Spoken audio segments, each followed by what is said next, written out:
गुरु पाठक channel में आपका स्वागत है। प्रिय श्रोताओं, आज से पावन चैत्र मास का शुभारंभ हो रहा है। एक ऐसा महीना जिसे सनातन परंपरा में नव सृजन, नई ऊर्जा और नई आशाओं का प्रतीक माना गया है। जब प्रकृति स्वयं नए रूप में सजती है, जब पेड़ों पर नई कोपल खिलती है, तब हमारे जीवन में भी भक्ति और विश्वास की नई शुरुआत होती है। प्रिय भक्तजनों, आज से आप हमारे चैनल पर सुनेंगे चैत्र मास की दिव्य और पावन कथाएं। ऐसी कथाएं जो आपके मन को शांति देंगी, आपके घर में सुख समृद्धि का संचार करेंगी और आपके जीवन में भगवान की कृपा का प्रकाश फैलाएंगी।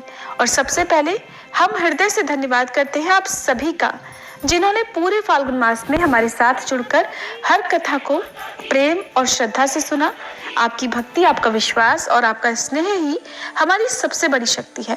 तो आप सभी तैयार हो जाइए भक्ति और चमत्कार से भरी चैत्र मास की दिव्य कथाओं की इस सुंदर धार्मिक और पवित्र यात्रा के लिए। और इन अध्यायों के साथ साथ आप कथा के अंत में अब तक चल रही भागवत कथा भी सुनेंगे, जब तक भागवत कथा पूर्ण नहीं हो जाती। आइए पहले जान लेते हैं साल 2026 में चैत्र मास कब से लेकर कब तक रहेगा। हिंदी पंचांग का पहला महीना चैत्र मास इस बार 4 मार्च दिन बुधवार से शुरू होगा, जो कि 14 अप्रैल मंगलवार तक रहेगा। और आज होली का पावन त्योहार भी मनाया जा रहा है, क्योंकि कल साल का पहला चंद्र ग्रहण लगा था। तो आप सभी को रंगों के त्योहार होली की भी बहुत बहुत शुभकामनाएं।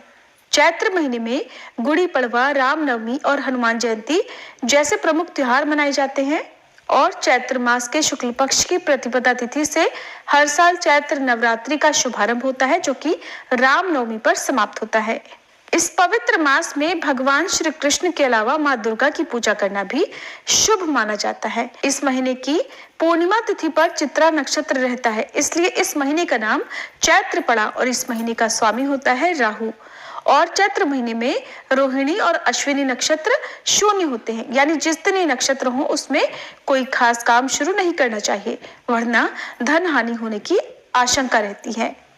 धार्मिक मान्यताओं के अनुसार चैत्र मास के शुक्ल पक्ष की पहली तिथि पर ही सतयुग की शुरुआत हुई थी, इसलिए इसे युगादि तिथि भी कहते हैं। चैत्र मास के शुक्ल पक्ष की तीसरी तिथि और पूर्णिमा को मनवादी तिथियां कहा गया है, यानी इस दिन किए गए दान से अक्षय पुण्य मिलता है। भविष्य पुराण में वर्णन मिलता है कि इस पावन मास में देवी सरस्वती की पूजा करने से बुद्धि और ज्ञान बढ़ता है। महाभारत के अनुसार पूरे चैत्र मास में एक समय सात्विक भोजन करने से लंबी उम्र के साथ ही धन लाभ भी प्राप्त होता है। वामन पुराण के अनुसार चैत्र मास में ब्राह्मण भोजन, दक्षिणा और पान का दान करने का बहुत महत्व है। इस मास में वस्त्र, बिस्तर और आसन का दान करने से महापुण्य मिलता है।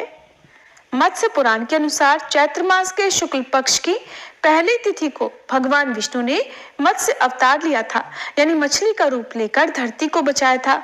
मार्कंडेय पुराण के अनुसार चैत्र मास के शुक्ल पक्ष की शुरुआत वसंत नवरात्रि से होती है। इन 9 दिनों में देवी की पूजा करने से रोग, शोक और दोष दूर होते हैं। ये थी चैत्र मास के महत्व की जानकारी। आइए अब सुनते हैं चैत्र मास महात्म्य का पहले दिन का अध्याय और फिर सुनेंगे भागवत कथा। आज दिनांक है 4 मार्च, दिन है बुधवार और आज चैत्र मास के कृष्ण पक्ष की प्रतिपदा तिथि शाम 4:49 पर समाप्त होगी। इसके बाद में द्वितीय तिथि प्रारंभ होगी और ब्रह्म मुहूर्त सुबह 5:12 से 6 बजे तक रहेगा। सूर्योदय होगा सुबह 6:49 पर, सूर्यास्त होगा शाम 6:27 पर और राहु काल दोपहर 12 बजे से 1:30 बजे तक रहेगा। आइए चैत्र मास की कथा से पहले सुनते हैं सीता नित्यनेम की कहानी। इस कहानी को सीता माता कहती थी और प्रभु श्री राम सुना करते थे। एक दिन श्री राम भगवान को किसी काम के लिए बाहर जाना पड़ा, तो सीता माता कहने लगी कि भगवान, मेरा तो 12 वर्ष का नित्यनेम है, अब आप बाहर जाएंगे तो मैं अपनी कहानी किसे सुनाऊंगी। तब श्री राम ने कहा कि सीते, आप कुएं की पाल पर जाकर बैठ जाना और वहां पर जो भी औरतें पानी भरने आएंगी उन्हें अपनी कहानी सुना दिया करना। सीता माता कुएं की पाल पर जाकर बैठ गई। तभी एक स्त्री आई। उसने रेशम की जरी की साड़ी पहन रखी थी और सोने का घड़ा ले रखा था। सीता माता उसे देखकर कहने लगी, बहन, मेरा 12 वर्ष का नित्यनेम सुन लो। पर वह स्त्री बोली कि मैं तुम्हारा नित्यनेम सुनूंगी तो मुझे तो घर जाने में देर हो जाएगी और मेरी सास मुझसे झगड़ा करेगी। इसलिए उसने कहानी नहीं सुनी और अपने घर चली गई। लेकिन उसके घर जाते ही उसकी रेशम जरी की साड़ी फट गई। सोने का घड़ा मिट्टी के घड़े में बदल गया। सासू ने देखा तो पूछा, अरे बहू, ये किसका दोष अपने सिर लेकर आ गई है? बहू बोली, माँ जी, कुएं पर एक औरत बैठी थी। उसने अपनी कहानी सुनने के लिए कहा, लेकिन मैंने नहीं सुनी। शायद उसी का ये फल मुझे मिला है। बहू की बात सुनकर अगले दिन वही साड़ी और वही घड़ा लेकर सास कुएं की पाल पर गई। सास को वहीं पर सीता माता बैठी मिली तो माता सीता ने कहा, बहन, मेरी कहानी सुन लीजिए। सासू बोली, एक बार छोड़, मैं तो 4 बार कहानी सुन लूंगी। तब सीता माता बोली, राम आए लक्ष्मण आए, देश के पुजारी आए, नित नेम का नेम लाए, आओ राम बैठो राम, तपी रसोई जीमो राम, माखन मिश्री खाओ राम, दूध पताशा पियो राम, सूत के पलका मोठो राम, शाल दुशाला पोठो राम, शाल दुशाला ओढ़ो राम। जब बोलूं राम ही राम, राम सवारे सबके काम, खाली घर भंडार भरेंगे, सबका बेड़ा पार करेंगे। श्री राम जय जय राम। सासू बोली, बहन, कहानी तो बहुत अच्छी लगी। फिर कहानी सुनकर सासू घर चली गई और उसकी साड़ी फिर से रेशम जरी की बन गई। मिट्टी का घड़ा भी फिर वापस से सोने के घड़े में बदल गया। बहू ने देखा तो कहने लगी, सासू माँ, आपने ये सब कैसे किया? सासू बोली, बहू, तू दोष लगाकर आई थी और मैं अब दोष उतार कर आ रही हूँ। बहू ने पूछा कि माँ जी, वह कुएं वाली स्त्री कौन है? सासू ने बताया कि वह तो सीता माता थी। वह पुराने से नया कर देती हैं, खाली घर में भंडार भर देती हैं। वह लक्ष्मी जी का वास घर में कर देती हैं और मनुष्य की जो भी इच्छा हो उसे पूर्ण कर देती हैं। बहू बोली, माँ जी, फिर तो ऐसी कहानी मुझे भी सुना दो। सास बोली कि ठीक है, तुम भी सुनो। फिर सास ने कहानी शुरू की। राम आए लक्ष्मण आए, देश के पुजारी आए, नित नेम का नेम लाए, आओ राम बैठो राम, तपी रसोई जीमो राम, माखन मिश्री खाओ राम, दूध बताशा पियो राम, सूत के पलका मोठो राम, शाल दुशाला पोठो राम, शाल दुशाला ओढ़ो राम। जब बोलूं राम ही राम, राम सवारे सबके काम, खाली घर भंडार भरेंगे, सबका बेड़ा पार करेंगे। बोलो श्री राम जय जय राम। कहानी सुनकर बहू बोली, माँ जी, कहानी तो बहुत अच्छी है। सासू ने कहा, ठीक है, अब से हम इस कहानी को रोज किया करेंगे। अब सास बहू रोज सवेरे उठती, नहाती धोती और पूजा करने के बाद नित नेम की सीता माता की कहानी कहती। एक दिन की बात है, उनके यहाँ पड़ोस की एक औरत आई और बोली कि बहन, जरा सी आंच तो देना। तो बहू बोली कि आंच तो अभी हमने जलाई ही नहीं।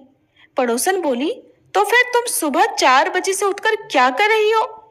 तो उन्होंने कहा कि हम तो सुबह सुबह उठकर पूजा करते हैं, फिर सीता माता की नित्यनेम की कहानी कहते हैं।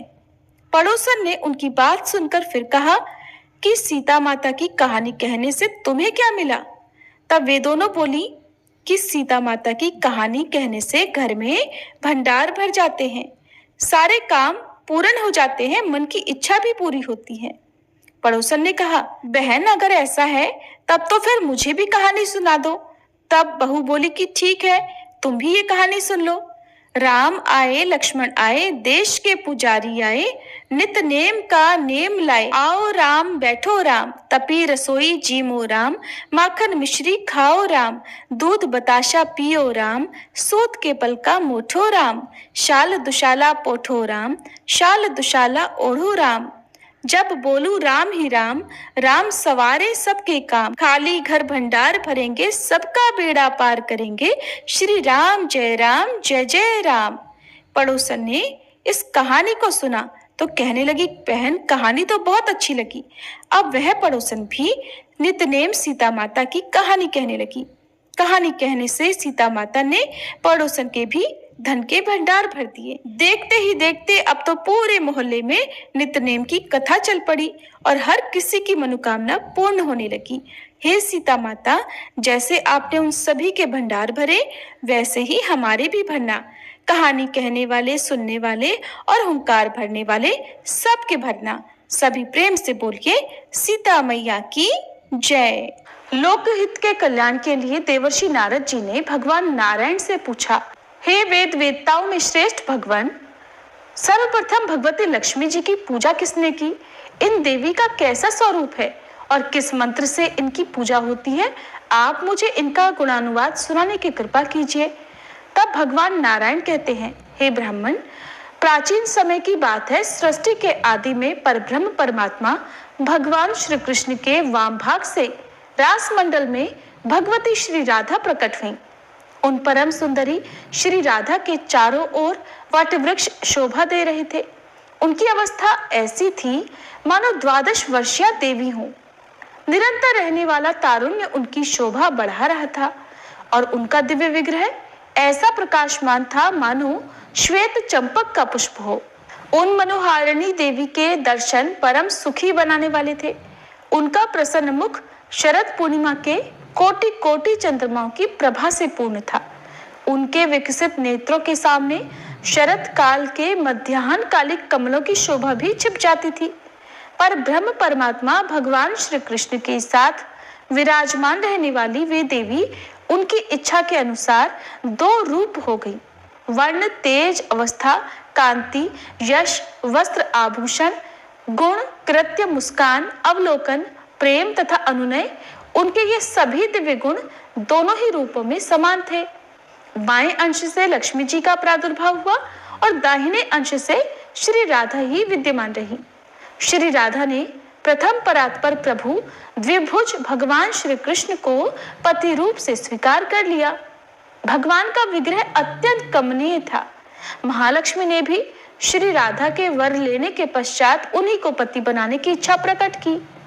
तब भगवान श्री कृष्ण उन्हें गौरव प्रदान करने के विचार से ही स्वयं 2 रूपों में प्रकट हो गए।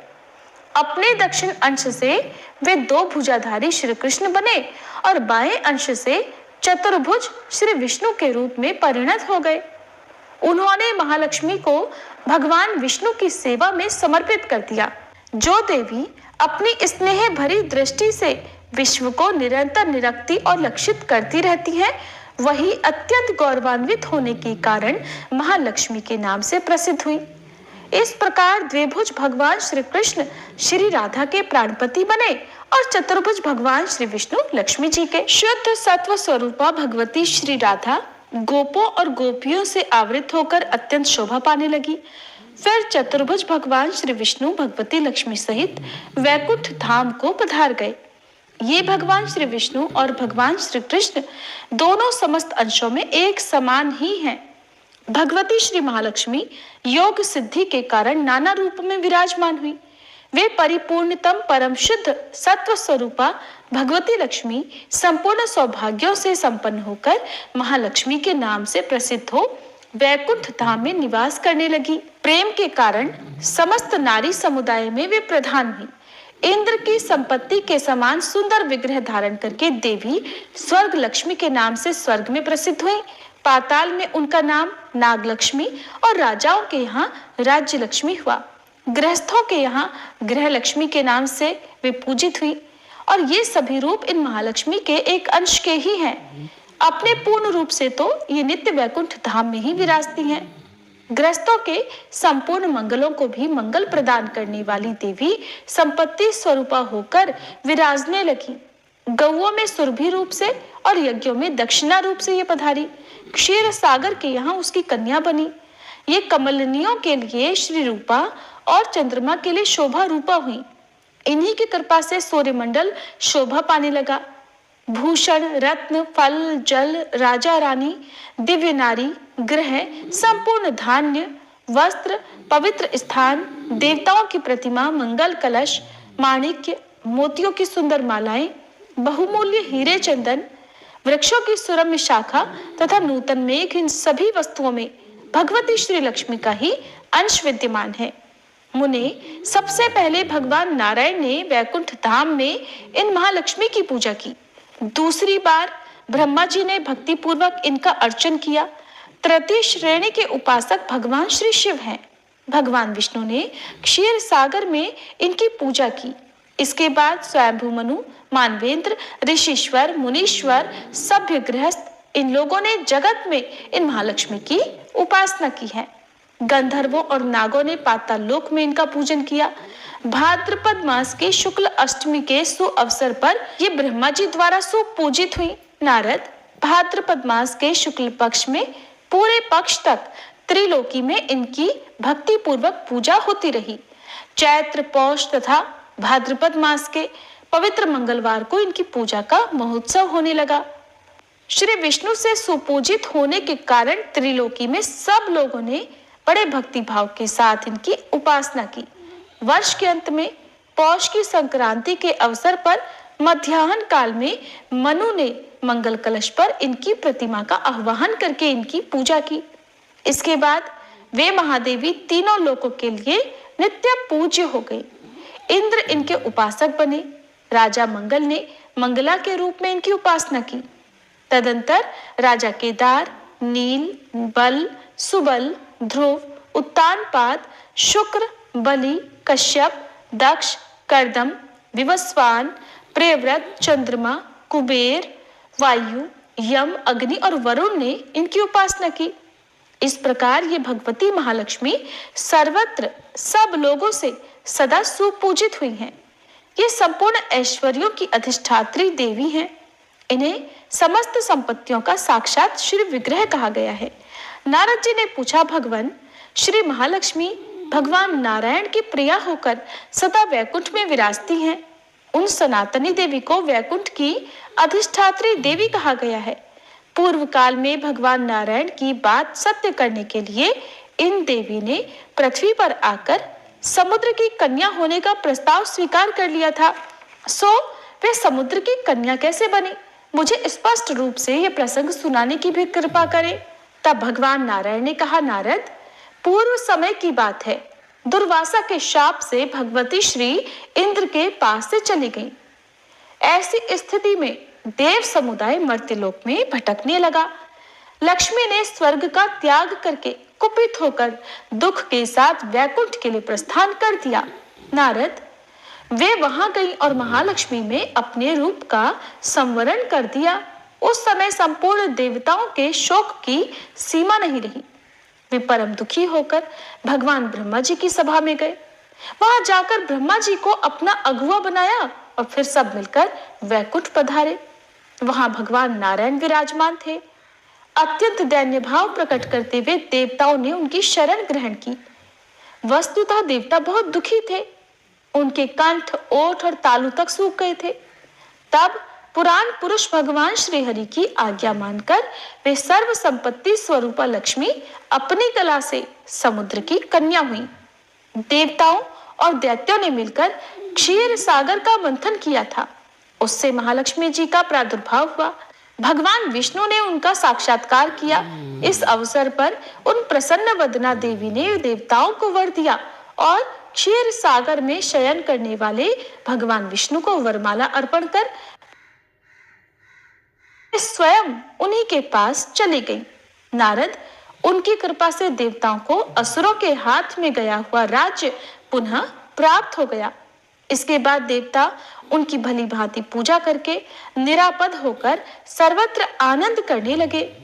नारद जी ने पूछा, ब्राह्मण, ब्रह्मनिष्ठ और तत्वज्ञ मुनिवर दुर्वासा ने कब, क्यों और किस अपराध के कारण इंद्र को शाप दे दिया था और देवताओं ने किस रूप से समुद्र का मंथन किया?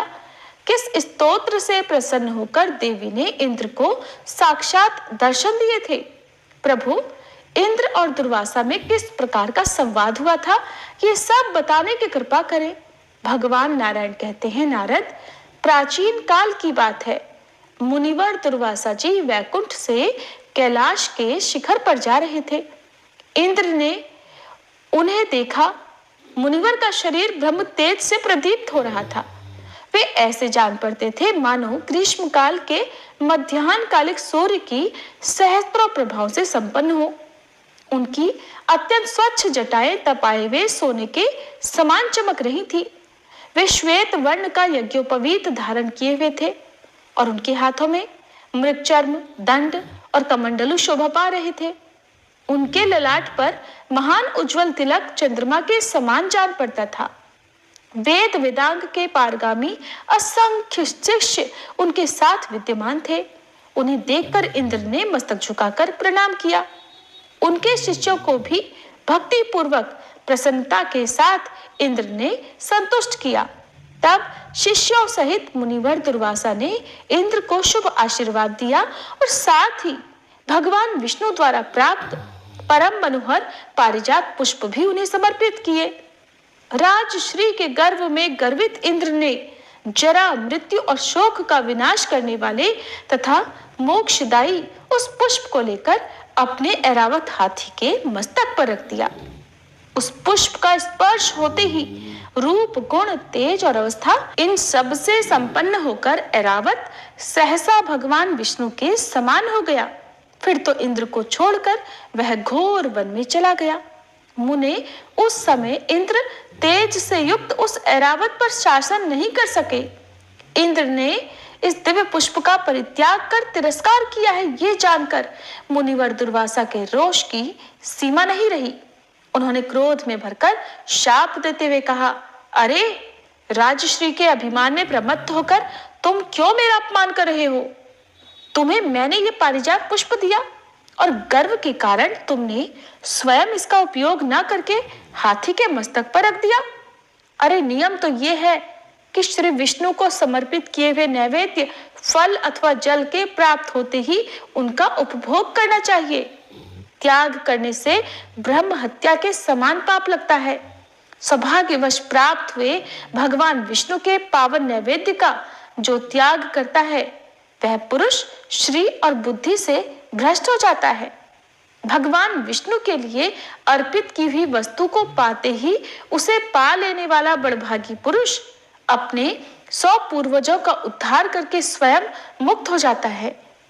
जो पुरुष नैवेद्य भोजन करके निरंतर भगवान श्री हरि की भक्ति पूर्वक पूजा और स्तुति करता है वह भगवान विष्णु के समान हो जाता है।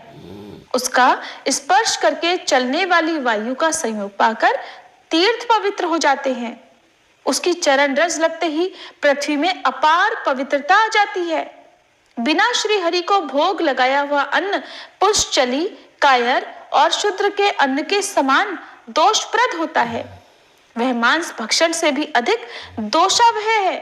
शिवलिंग के लिए अर्पण किया हुआ अन्न तथा शूद्रयाजी, देवल, कन्या विक्रयी और योनि जीवी का अन्न, उच्छिष्ट, बासी सबके भोजन करने पर बचा हुआ अन्न शूद्रापति और वृषवाही, अदीक्षित, शवदाही, विश्वासघाती, कृतघ्न, मिथ्याभाषी ब्राह्मणों का अन्न अत्यंत दूषित समझा जाता है। परंतु ये सब भी भगवान विष्णु को अर्पण करके भोजन करने से शुद्ध हो जाते हैं। यदि चांडाल भी भगवान विष्णु की उपासना करता है तो उसमें करोड़ों मनुष्यों का उद्धार करने की शक्ति आ जाती है। श्री हरि की भक्ति से विमुख मानव स्वयं अपनी भी रक्षा नहीं कर सकता। यदि अज्ञान में भी भगवान विष्णु को समर्पित नैवेद्य ग्रहण कर लिया जाए तो वह पुरुष अपने अनेक जन्मों के उपार्जित पापों से मुक्त हो जाता है और जानबूझकर भक्ति पूर्वक जो श्री हरि का प्रसाद ग्रहण करता है उसके तो कई जन्मों के पाप निश्चित रूप से भस्म हो जाते हैं। और इंद्र, तुमने जो अभिमान में आकर भगवान के प्रसाद रूप पारिजात के पुष्प को हाथी के मस्तक पर रख दिया, इस अपराध के फल स्वरूप लक्ष्मी तुम्हें छोड़कर भगवान श्री हरि के समीप चली जाए। मैं भगवान नारायण का भक्त हूँ। मुझे देवताओं तथा ब्रह्मा से भी किंचित भय नहीं है। काल, मृत्यु और जरा से भी मैं नहीं डरता। फिर दूसरों की तो गिनती ही क्या है। तुम्हारे पिता प्रजापति कश्यप भी मेरा क्या कर सकेंगे? देवराज, तुम्हारे गुरु बृहस्पति भी मुझ निशंक पुरुष का कुछ भी नहीं बिगाड़ सकते। देखो, ये पुष्प जिसके मस्तक पर है उसी की पूजा श्रेष्ठ मानी जाती है। मुनिवर दुर्वासा के ये वचन सुनकर देवराज इंद्र ने उनके चरण पकड़ लिए। भय के कारण उनके मन में घबराहट छा गई। शोकातुर होकर ऊंचे स्वर से रोते हुए वे मुनि से कहने लगे, प्रभु, आपने मुझे माया नाशक ये शाप देकर बहुत ही उचित किया है। अब मैं गई हुई संपत्ति की याचना नहीं करता। आप मुझे कुछ ज्ञानोपदेश देकर मुझ पर कृपा कीजिए। ऐश्वर्य तो विपत्तियों का बीज है, उससे ज्ञान ढक जाता है। इसी से इसको मुक्ति मार्ग का कुठार कहा गया है। इसके कारण ही भक्ति में पग पग पर बाधा उपस्थित हुआ करती है। तब मुनि बोले, देवराज, संपत्ति जन्म, मृत्यु, जरा, शोक और राग के बीज का उत्तम अंकुर है। इसके प्रभाव से अंधा हुआ मानव मुक्ति के मार्ग को कभी नहीं देख सकता। ये मार्ग निर्विघ्न और परम सुखद है। पुरंदर, तुम जो ये विषय पूछ रहे हो उसे मैं गुरु के मुख से सुन चुका हूँ। ब्राह्मण मुनिवर दुर्वासा का ये वचन सुनकर देवराज इंद्र वीतराग हो गए। प्रतिदिन उनके हृदय में अब वैराग्य की ही भावना बढ़ने लगी। मुनि के स्थान से चलकर वे अपने भवन पर पहुंचे। उस समय उन्होंने देखा कि उनकी अमरावतीपुरी दैत्यों और असुरों से भली भांति भरी हुई है। उस पुरी में रहने वाले सभी देवता भय से व्याकुल हैं। कहीं किसी के भाई बंधु नहीं थे, तो कहीं किसी के माता पिता और स्त्री ने ही उनका साथ छोड़ दिया था। वहां अत्यंत खलबली सी मची हुई थी। सब और शत्रु ही शत्रु दिखाई देते थे। ऐसी स्थिति देखकर देवराज इंद्र बृहस्पति के पास चले गए। उस समय शक्तिशाली बृहस्पति जी मंदाकिनी के तट पर विराजमान होकर परब्रह्म परमात्मा का ध्यान करते हुए देवराज इंद्र के दृष्टि गोचर हुए, अर्थात देवराज इंद्र को दिखाई दिए। फिर देखा तो वे गंगा के जल में पूर्वाभिमुख होकर खड़े हुए सूर्य का अभिवादन कर रहे थे। उनके नेत्रों में हर्ष के आंसू भरे थे। उनका शरीर पुलकित था। वे अत्यंत आनंदित थे।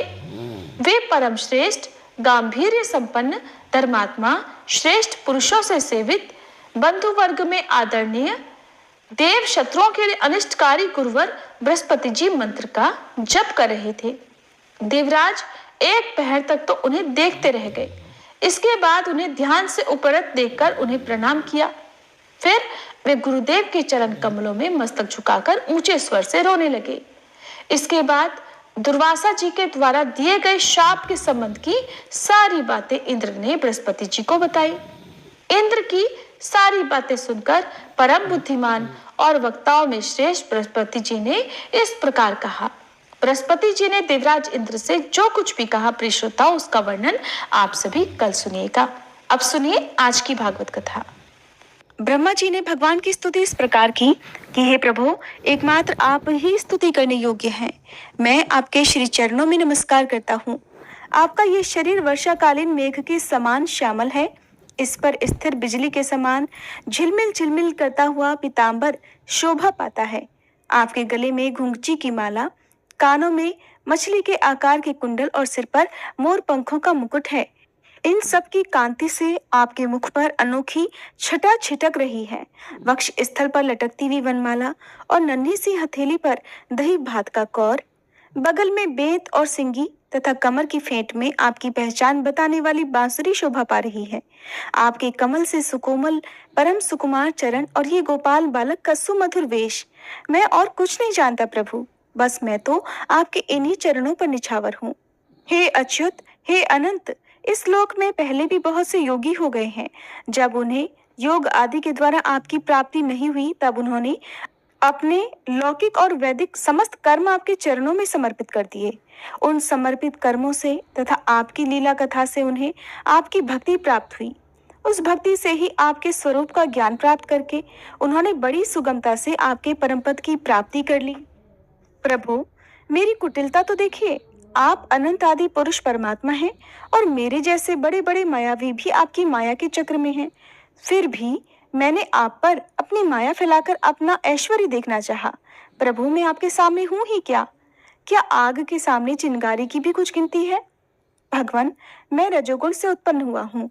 आपके स्वरूप को मैं ठीक ठीक नहीं जानता। इसी से अपने को आपसे अलग संसार का स्वामी मान बैठा था। मैं अजन्मा जगत करता हूँ। इस मायाकृत मोह के घने अंधकार से मैं अंधा हो रहा था। इसलिए आप ये समझकर कि ये मेरे ही अधीन है, मेरा भृत्य है, इस पर कृपा करनी चाहिए। प्रभु, मेरा अपराध क्षमा कर दीजिए।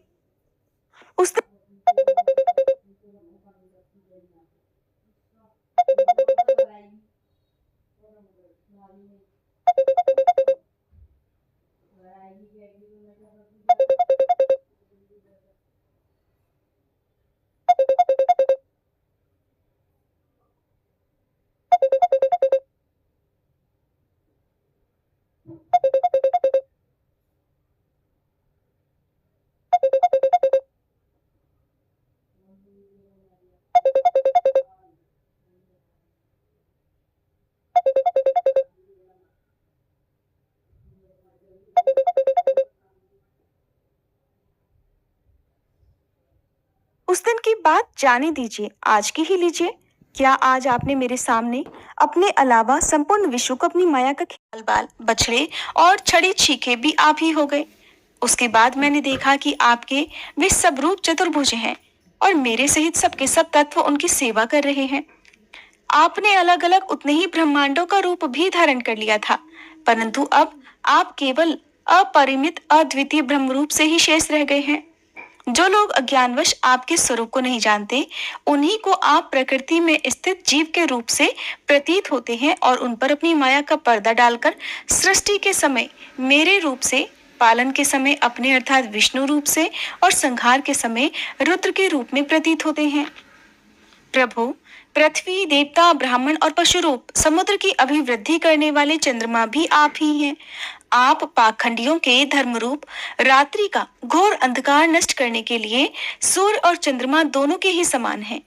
पृथ्वी पर रहने वाले राक्षसों के नष्ट करने वाले आप चंद्रमा, सूर्य आदि समस्त देवताओं के भी परम पूजनीय हैं। भगवान, मैं अपने जीवन भर महाकल्प पर्यंत आपको नमस्कार ही करता रहूं।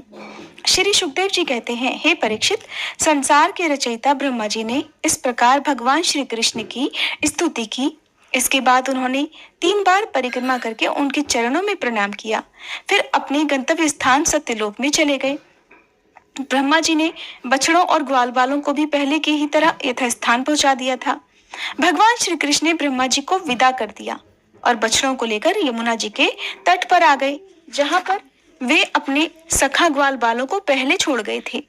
परीक्षित, अपने जीवन सर्वस्व प्राण वल्लभ श्री कृष्ण के वियोग में यद्यपि 1 वर्ष बीत गया था, फिर भी उन ग्वाल बालों को वह समय आधे क्षण के समान ही जान पड़ा। क्यों न हो, वे भगवान की विश्व मोहिनी योग माया से मोहित जो हो गए थे। जगत के सभी जीव उसी माया से मोहित होकर शास्त्र और आचार्यों के बार बार समझाने पर भी अपने आत्मा को निरंतर भूले हुए हैं। वास्तव में उस माया की ऐसी ही शक्ति है, भला उससे मोहित होकर जीव यहाँ क्या क्या नहीं भूल जाते हैं। परीक्षित, भगवान श्री कृष्ण को देखते ही ग्वाल बालों ने बड़ी उतावली से कहा कि भाई, तुम भले आए, स्वागत है। अभी तो हमने तुम्हारे बिना एक कौर भी नहीं खाया है। आओ, इधर आओ और आनंद से भोजन करो। तब हंसते हुए भगवान ने ग्वाल बालों के साथ भोजन किया और उन्हें अघासुर के शरीर का ढांचा दिखाते हुए वन से ब्रज में लौट आए।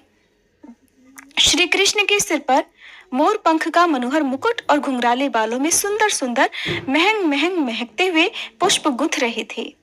नई नई रंगीन धातुओं से श्याम शरीर पर चित्रकारी की हुई थी।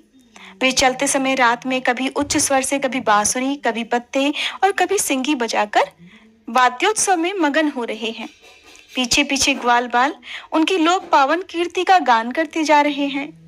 कभी कभी वे नाम ले लेकर अपने बछड़ों को पुकारते, तो कभी उनके साथ लाड़ लड़ाने लगते।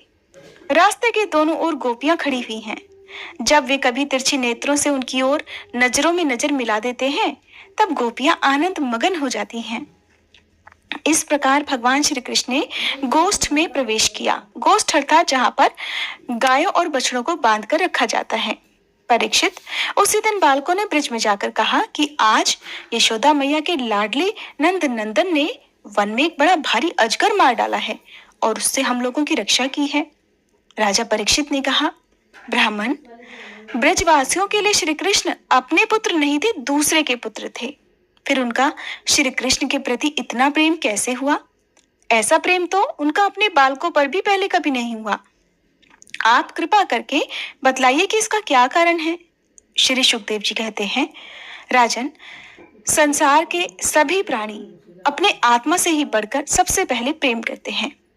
पुत्र से, धन से या और किसी से जो प्रेम होता है वो तो इसलिए कि वे वस्तुएं अपनी आत्मा को प्रिय लगती हैं। राजेंद्र, यही कारण है कि सभी प्राणियों का अपनी आत्मा के प्रति जैसा प्रेम होता है वैसा अपने कहलाने वाले पुत्र, धन और गृह आदि में नहीं होता। जो लोग देह को ही आत्मा मानते हैं वे भी अपने शरीर से जितना प्रेम करते हैं उतना प्रेम शरीर के संबंधी पुत्र, मित्र आदि से नहीं करते। श्री सुखदेव जी कहते हैं, हे परीक्षित, ग्वाल बालों ने फिर घर पहुंचकर अपनी माँ, अपनी बहन आदि स्त्रियों से श्री कृष्ण और बलराम ने जो कुछ भी अद्भुत कर्म किए थे, जैसे कि दावानल से उनको बचाना, प्रलंब को मारना, कालिया नाग का वध इत्यादि सबका वर्णन किया। बड़े बूढ़े गोप और गोपियां भी राम और श्याम की अलौकिक लीलाएं सुनकर विस्मित हो गईं। वे सब ऐसा मानने लगे कि श्री कृष्ण और बलराम के वेश में शायद ही कोई बहुत बड़े देवता ही ब्रज में पधारे हैं। इसके बाद वर्षा ऋतु का शुभागमन हुआ। इस ऋतु में सभी प्रकार के प्राणियों की बढ़ती हो जाती है। उस समय सूरज चंद्रमा पर बार बार प्रकाशमय मंडल बैठने लगे। बादल, वायु, चमक, कड़क आदि से आकाश क्षुब्ध सा दिखाई देने लगा। आकाश में नीले और घने बादल घिराते, बिजली चमकने लगती, बार बार गड़गड़ाहट सुनाई पड़ती, सूर्य और चंद्रमा और तारे ढके रहते।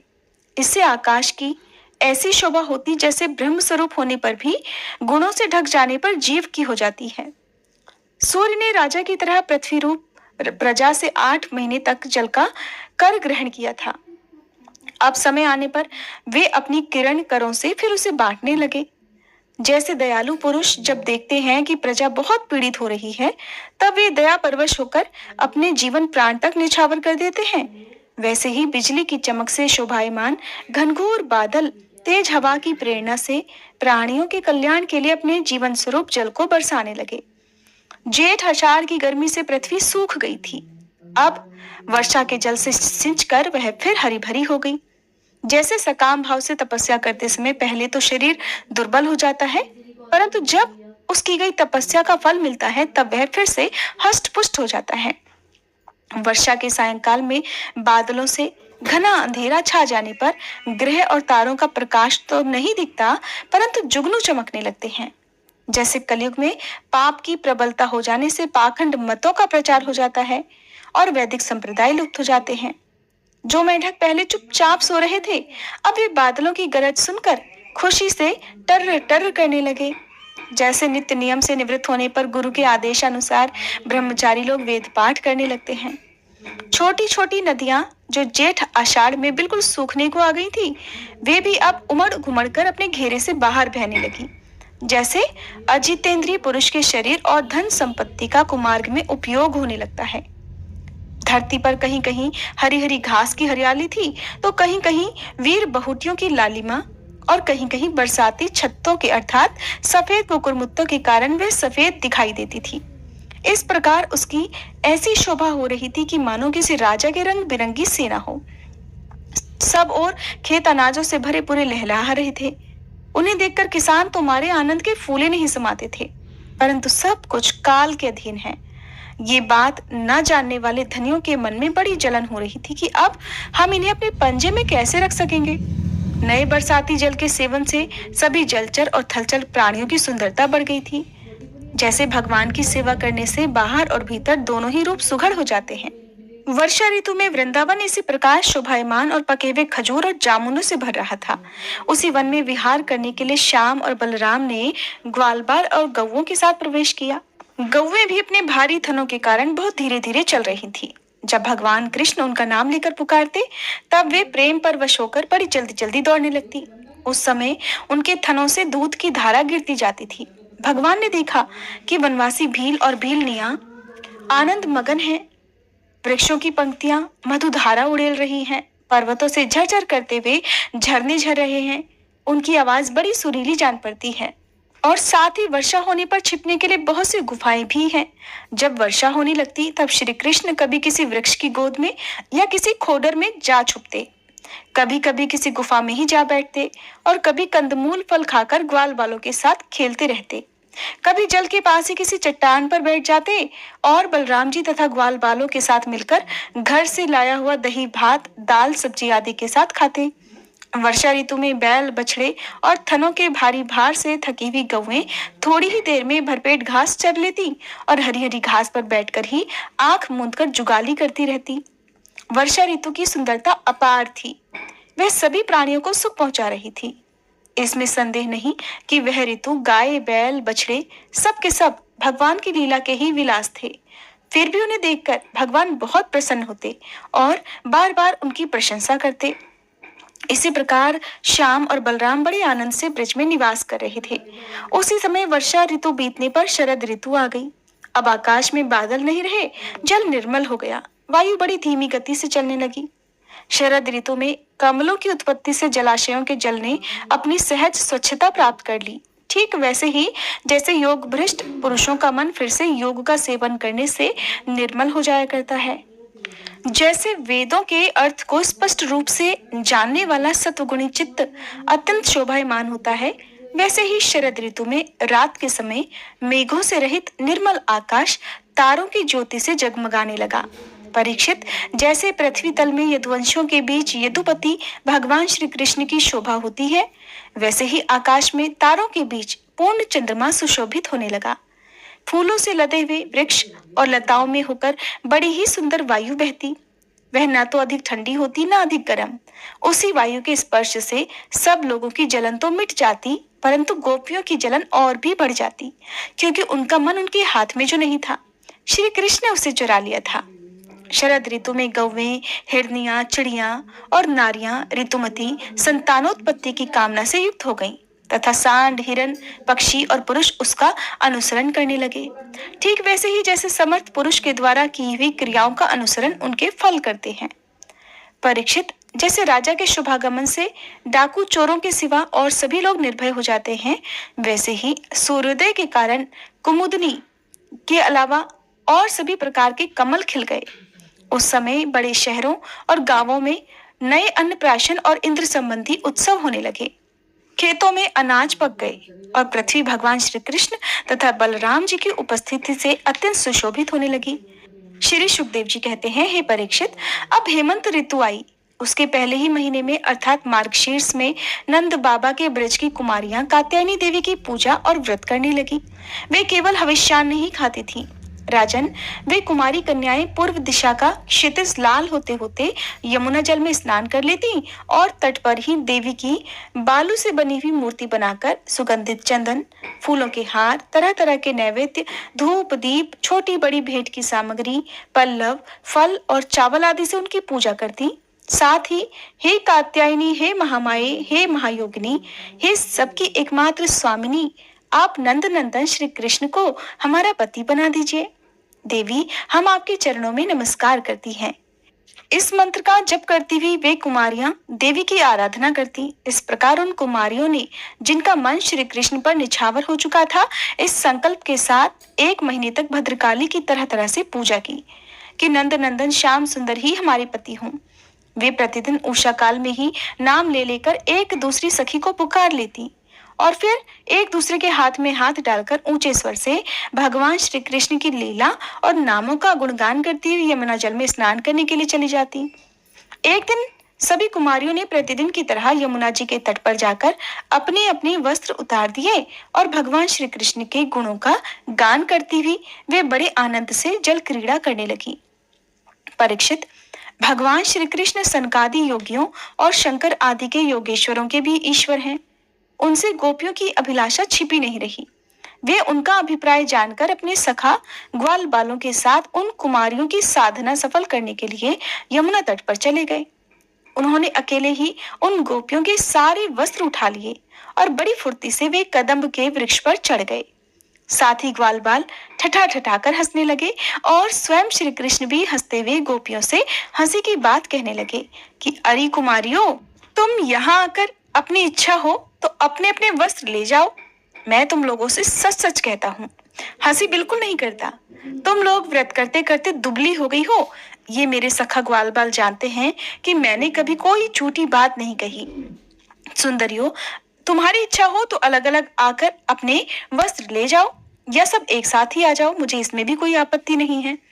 भगवान की ये हंसी मस्करी देखकर गोपियों का हृदय प्रेम से सराबोर हो गया।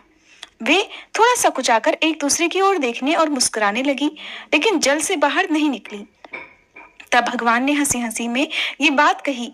तब उनके विनोद से कुमारियों का मन और भी उनकी ओर खिंच गया। वे ठंडे पानी में गले तक डूबी हुई थी और उनका शरीर थर थर कांप रहा था। उन्होंने श्री कृष्ण से कहा, प्यारे श्री कृष्ण, तुम ऐसी अनीतिपूर्ण बातें मत करो। हम जानती हैं कि तुम नंद बाबा के लाडले लाल हो, हमारे प्यारे हो। सारे ब्रजवासी तुम्हारी प्रशंसा करते रहते हैं। देखो, हम जाड़े के मारे ठिठुर रही हैं। तुम हमें हमारे वस्त्र दे दो। प्यारे श्याम सुंदर, हम तुम्हारी दासी हैं। तुम जो कुछ कहोगे उसे हम करने को तैयार हैं। तुम तो धर्म का मर्म भली भांति जानते हो। हमें कष्ट मत दो, हमारे वस्त्र हमें दे दो, नहीं तो हम जाकर नंद बाबा से कह देंगी। तब भगवान श्री कृष्ण कहने लगे, कुमारियों, तुम्हारी मुस्कान पवित्रता और प्रेम से भरी है। देखो, जब तुम अपने को मेरी दासी स्वीकार करती हो और मेरी आज्ञा का पालन करना चाहती हो, तो यहाँ आकर अपने अपने वस्त्र खुद ले लो। परीक्षित, वे कुमारियां ठंड से ठिठुर रही थी, कांप रही थी। भगवान की ऐसी बात सुनकर वे अपने दोनों हाथों से अपने आप को छुपाकर यमुना जी से बाहर निकली। उस समय ठंड उन्हें बहुत ही सता रही थी। उनके इस शुद्ध भाव से भगवान बहुत ही प्रसन्न हुए। उनको अपने पास आई देखकर उन्होंने गोपियों के वस्त्र अपने कंधे पर रख दिए और बड़ी प्रसन्नता से मुस्कुराते हुए बोले, अरे गोपियों, तुमने जो व्रत लिया था उसे अच्छी तरह से निभाया है, इसमें कोई संदेह नहीं। परंतु इस अवस्था में वस्त्रहीन होकर तुमने जल में स्नान किया है। इससे तो जल के अधिष्ठात्र देवता वरुण जी का और यमुना जी का अपराध हुआ है। इसलिए अब इस दोष की शांति के लिए तुम अपने हाथ जोड़कर सिर से लगाओ और उन्हें झुककर प्रणाम करो। फिर अपने अपने वस्त्र ले जाओ। भगवान श्री कृष्ण की बात सुनकर उन ब्रज कुमारियों ने ऐसा ही समझा कि वास्तव में वस्त्रहीन होकर स्नान करने से हमारे व्रत में त्रुटि आ गई। इसलिए उसकी निर्विघ्न पूर्ति के लिए उन्होंने समस्त कर्मों के साक्षी श्री कृष्ण को नमस्कार किया, क्योंकि उन्हें नमस्कार करने से ही सारी गलतियों और अपराधों का मार्जन हो जाता है, अर्थात सभी गलतियां, सभी अपराध क्षमा हो जाते हैं। जब यशोदानंदन भगवान कृष्ण ने देखा कि सब की सब कुमारियां मेरी आज्ञा के अनुसार प्रणाम कर रही हैं, तब वे बहुत ही प्रसन्न हुए। उनके हृदय में करुणा उमड़ आई और उन्होंने उनके वस्त्र उन्हें दे दिए। हे प्रिय परीक्षित, श्री कृष्ण ने कुमारियों से छल भरी बातें की, उनका लज्जा संकोच छुड़ाया, हंसी की और उन्हें कठपुतलियों के समान नचाया, यहाँ तक कि उनके वस्त्र हर लिए। फिर भी वे उनसे रुष्ट नहीं हुई। उनकी इन चेष्टाओं को दोष नहीं माना, बल्कि अपने प्रियतम के संग से वे और भी प्रसन्न हो गईं। परीक्षित, गोपियों ने अपने अपने वस्त्र पहन लिए, परंतु श्री कृष्ण ने उनके चित्त को इस प्रकार अपने वश में कर रखा था कि वे वहां से एक पग भी नहीं चल सकी। अपने प्रेतम के समागम के लिए सजकर वे उन्हीं की ओर लजीली चितवन से निहारती रहीं। भगवान श्री कृष्ण ने देखा कि उन कुमारियों ने उनके चरण कमलों के स्पर्श की कामना से ही व्रत धारण किया है और उनके जीवन का यही एकमात्र संकल्प है। तब गोपियों के प्रेम के अधीन होकर उखल तक में बंध जाने वाले भगवान ने उनसे कहा, मेरी परम प्रेयसी कुमारियों, मैं तुम्हारा ये संकल्प जानता हूँ कि तुम मेरी पूजा करना चाहती हो और मैं तुम्हारी इस अभिलाषा का अनुमोदन करता हूँ। तुम्हारा ये संकल्प सत्य होगा, तुम मेरी पूजा कर सकोगी। जिन्होंने अपना मन और प्राण मुझे समर्पित कर रखा है, उनकी कामनाएं उन्हें सांसारिक भोगों की ओर ले जाने में समर्थ नहीं होती। ठीक वैसे ही जैसे भुने हुए या उबाले हुए बीज फिर अंकुर के रूप में उगने के लायक नहीं रह जाते। इसलिए कुमारियों, अब तुम अपने अपने घर लौट जाओ। तुम्हारी साधना सिद्ध हो गई है। तुम आने वाली शरद ऋतु की रात्रियों में मेरे साथ विहार करोगी। सतियों, इसी उद्देश्य से तो तुम लोगों ने ये व्रत और कात्यायनी देवी की पूजा की थी। श्री सुखदेव जी कहते हैं, हे परीक्षित, भगवान की ये आज्ञा पाकर वे कुमारियां भगवान श्री कृष्ण के चरण कमलों का ध्यान करती हुई जाने की इच्छा न होने पर भी बड़े भारी मन से बड़े कष्ट से ब्रज में गई। अब उनकी सारी इच्छाएं पूर्ण हो चुकी थीं। प्रिय परीक्षित, एक दिन भगवान श्री कृष्ण बलराम जी और ग्वाल बालों के साथ गौवें चराते हुए वृंदावन से बहुत दूर निकल गए। ग्रीष्म ऋतु थी, सूर्य की किरणें बहुत ही प्रखर हो रही थी, परंतु घने घने वृक्ष भगवान श्री कृष्ण के ऊपर छत्ते का काम कर रहे थे। परीक्षित, दोनों ओर के वृक्ष नई नई कोपलों, गुच्छों, फल, फूलों और पत्तों से लदे हुए थे। उनकी डालियां धरती तक झुकी हुई थी। इस प्रकार कुछ बोलते हुए और आपस में बात करते हुए भगवान श्री कृष्ण उन्हीं के बीच से यमुना तट पर निकल आए। राजन, यमुना जी का जल बड़ा ही मधुर, शीतल और स्वच्छ था। उन लोगों ने पहले गवों को पिलाया और उसके बाद स्वयं जी भरकर स्वादु जल का पान किया। जिस समय वे यमुना जी के तट पर हरे भरे उपवन में बड़ी स्वतंत्रता से अपनी गौवें चरा रहे थे, उसी समय कुछ भूखे ग्वाल बालों ने भगवान श्री कृष्ण और बलराम जी के पास आकर ये बात कही। उन्होंने जो कुछ भी कहा उसका वृतांत आप अगले अध्याय में सुनेंगे। अब सुनिए श्री कृष्ण कवचम पाठ। देवर्षि नारद जी ने भगवान नारायण से पूछा, भगवान, अब मेरी ये सुनने की इच्छा है कि भगवान शंकर ने दयावश परशुराम को कौन सा मंत्र और कौन सा स्तोत्र और कवच दिया था? उस मंत्र के आराध्य देवता कौन है? कवच धारण करने का क्या फल है तथा स्तोत्र पाठ से किस फल की प्राप्ति होती है? वह सब कुछ आप कृपा करके बतलाइए।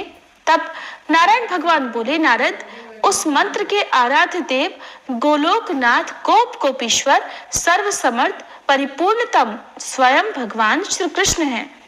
शंकर जी ने रत्न पर्वत के निकट स्वयं प्रभा नदी के तट पर पारिजात वन के मध्य स्थित आश्रम में लोकों के देवता माधव के समक्ष परशुराम को त्रैलोक्य विजय नामक परम अद्भुत कवच विभूति योग से संभूत महान पुण्यमय स्वतराज नाम वाला स्तोत्र और संपूर्ण कामनाओं का फल प्रदान करने वाला मंत्र कल्पतरु नामक मंत्र प्रदान किया था। महादेव जी ने कहा, भृगुवंशी महाभागवत्स, तुम प्रेम के कारण मुझे पुत्र से भी अधिक प्रिय हो, अतः आओ कवच ग्रहण करो। हे राम, जो ब्रह्मांड में परम अद्भुत तथा विजयप्रद है, श्री कृष्ण के उस त्रैलोक्य विजय नामक कवच का मैं वर्णन करता हूँ, सुनो। पूर्व काल में श्री कृष्ण ने गोलोक में स्थित वृंदावन नामक वन में राधिकाश्रम में रास मंडल के मध्य ये कवच मुझे दिया था।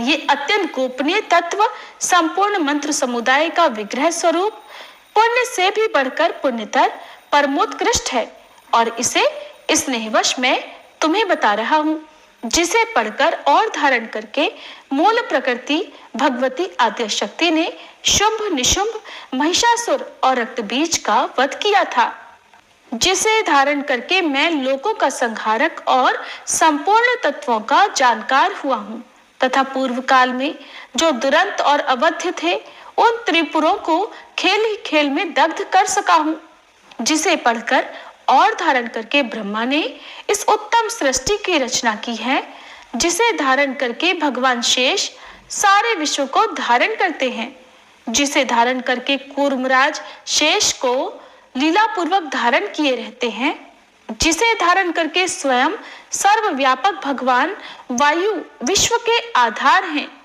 जिसे धारण करके वरुण सिद्ध और कुबेर धन के स्वामी हुए हैं, जिसे पढ़कर एवं धारण करके स्वयं इंद्र देवताओं के राजा बने हैं, जिसे धारण करके तेजो राशि स्वयं सूर्य भुवन में प्रकाशित होते हैं, जिसे पढ़कर एवं धारण करके चंद्रमा महान बल और पराक्रम से संपन्न हुए हैं, जिसे पढ़कर एवं धारण करके महर्षि अगस्त्य सातों समुद्रों को पी गए और उनके तेज से वातापी नामक दैत्य को पचा गए, जिसे पढ़कर एवं धारण करके पृथ्वी देवी सबको धारण करने में समर्थ हुई हैं, जिसे पढ़कर एवं धारण करके गंगा स्वयं पवित्र होकर भुवनों को पावन करने वाली बनी है, जिसे धारण करके धर्मात्माओं में श्रेष्ठ धर्म लोकों के साक्षी बने हैं, जिसे धारण करके सरस्वती देवी संपूर्ण विद्याओं की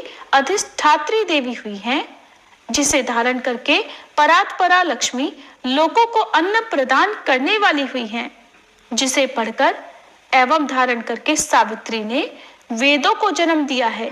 भृगुनंदन, जिसे पढ़ और धारण करके वेद धर्म के वक्ता हुए हैं, जिसे पढ़कर और धारण करके अग्नि शुद्ध एवं तेजस्वी हुए हैं और जिसे धारण करके भगवान सनत कुमार को ज्ञानियों में सर्वश्रेष्ठ स्थान मिला है, जो महात्मा साधु एवं श्री कृष्ण भक्त हो उसी को केवल यह कवच देना चाहिए, क्योंकि शठ एवं दूसरों के शिष्य को देने से दाता मृत्यु को प्राप्त हो जाता है। इस त्रैलोक की विजय कवच के प्रजापति ऋषि हैं, गायत्री छंद हैं, स्वयं रासेश्वर देवता हैं और त्रैलोक्य की विजय प्राप्ति में इसका विनियोग कहा गया है। ये परात्पर कवच तीनों लोकों में दुर्लभ है। ओम श्री कृष्णाय नमः सदा मेरे सिर की रक्षा करे। कृष्णाय स्वाहा ये पंचाक्षर सदा कपाल को सुरक्षित रखे। कृष्ण नेत्रों की तथा कृष्णाय स्वाहा पुतलियों की रक्षा करे। हरे नमः सदा मेरी भ्रकुटियों को बचाए। ओम गोविंदाय स्वाहा मेरी नासिकाओं की सदा रक्षा करे। गोपालाय नमः मेरे गंड स्थलों की सदा सब ओर से रक्षा करे। ओम गोपांगनेशाय नमः सदा मेरे कानों की रक्षा करे। ओम कृष्णाय नमः निरंतर मेरे दोनों ओठों की रक्षा करे। ओम गोविंदाय स्वाहा सदा मेरी दंत पंक्ति की रक्षा करे। ओम कृष्णाय नमः दांतों के छिद्रों की तथा क्लिंग दांतों के ऊर्ध्व भाग की रक्षा करे। ओम श्री कृष्णाय स्वाहा सदा मेरी जिह्वा की रक्षा करे। रासेश्वराय स्वाहा सदा मेरे तालु की रक्षा करे। राधिकेशाय स्वाहा सदा मेरे कंठ की रक्षा करे। गोपांग नेशाय नमः सदा मेरे वक्ष स्थल की रक्षा करे। ओम गोपेशाय स्वाहा सदा मेरे कंधों की रक्षा करे। नमः किशोर वेशाय स्वाहा सदा मेरे पृष्ठ भाग की रक्षा करे। मुकुंदाय नमः सदा मेरे उदर की तथा ओम ह्रीं क्लीं कृष्णाय स्वाहा सदा मेरे हाथ पैरों की रक्षा करे। ओम विष्णवे नमः सदा मेरी दोनों भुजाओं की रक्षा करे। ओम ह्रीं भगवते स्वाहा सदा मेरे नखों की रक्षा करे। ओम नमो नारायणाय सदा नख छिद्रों की रक्षा करे। ओम ह्रीं ह्रीं पद्मनाभाय नमः सदा मेरी नाभि की रक्षा करे। ओम सर्वेशाय स्वाहा सदा मेरे कंकाल की रक्षा करे। ओम गोपी रमणाय स्वाहा सदा मेरे नितंब की रक्षा करे। ओम गोपी रमण नाथाय स्वाहा सदा मेरे पैरों की रक्षा करे। ओम ह्रीं श्रीं रसिकेशाय स्वाहा सदा मेरे सर्वांगों की रक्षा करे। ओम केशवाय स्वाहा सदा मेरे केशों की रक्षा करे। नमः कृष्णाय स्वाहा सदा मेरे ब्रह्मरंध्र की रक्षा करे। ओम माधवाय स्वाहा सदा मेरे रोमों की रक्षा करे। ओम ह्रीं श्रीं रसिकेशाय स्वाहा मेरे सर्वस्व की सदा रक्षा करे। परिपूर्णतम श्री कृष्ण पूर्व दिशा में सर्वदा मेरी रक्षा करे। स्वयं गोलोकनाथ अग्निकोण में मेरी रक्षा करे। पूर्ण ब्रह्म स्वरूप दक्षिण दिशा में सदा मेरी रक्षा करे। श्री कृष्ण नैऋत्य कोण में मेरी रक्षा करे। श्री हरि पश्चिम दिशा में मेरी रक्षा करे। गोविंद वायव्य कोण में नित्य निरंतर मेरी रक्षा करे। रसिक शिरोमणि उत्तर दिशा में सदा मेरी रक्षा करे।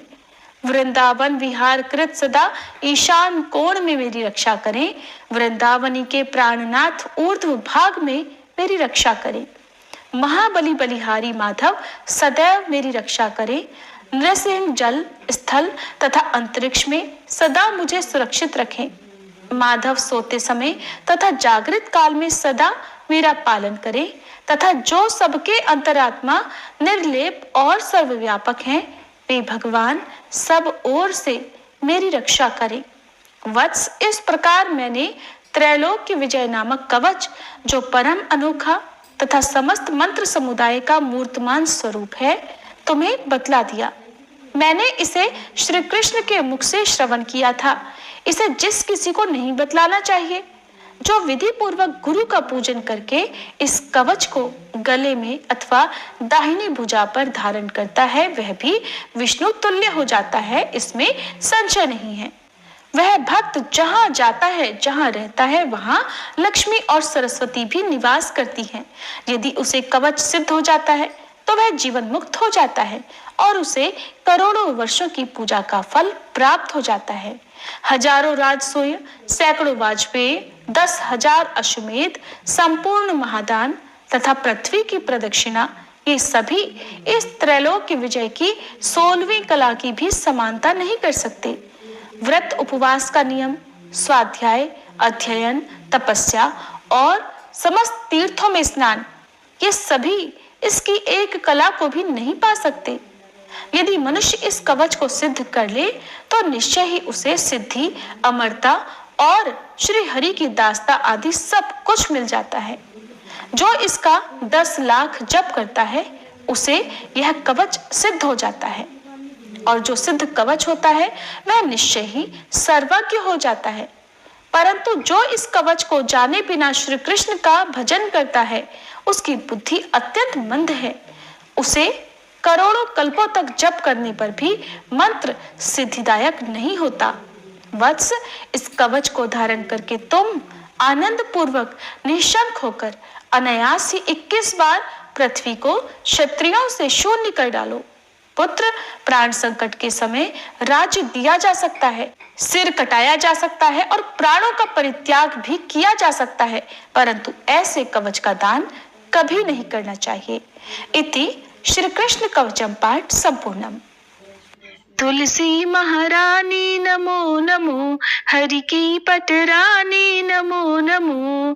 धन तुलसी पूरण तप कीनो, धन तुलसी पूरण तप कीनो। शालिग्राम बनी पटरानी नमो नमो, तुलसी महारानी नमो नमो। जाके पत्र मंजरी कोमल, जाके पत्र मंजरी कोमल। श्रीपति कमल चरण लपटानी नमो नमो, तुलसी महारानी नमो नमो। धूप दीप नैवेद्य आरती, धूप दीप नैवेद्य आरती। पुष्पन की वर्षा वर्षानी नमो नमो, तुलसी महारानी नमो नमो। 56 भोग 3600 व्यंजन, 56 भोग 3600 व्यंजन। बिन तुलसी हरि एक न मानी नमो नमो, बिन तुलसी हरि एक न मानी नमो नमो। तुलसी महारानी नमो नमो। सभी सखी मैया तेरो यश गावे, सभी सखी मैया तेरो यश गावे। भक्ति दान दीजे महारानी नमो नमो, तुलसी महारानी नमो नमो। हरि की पटरानी नमो नमो, तुलसी महारानी नमो नमो। तुलसी मैया की जय।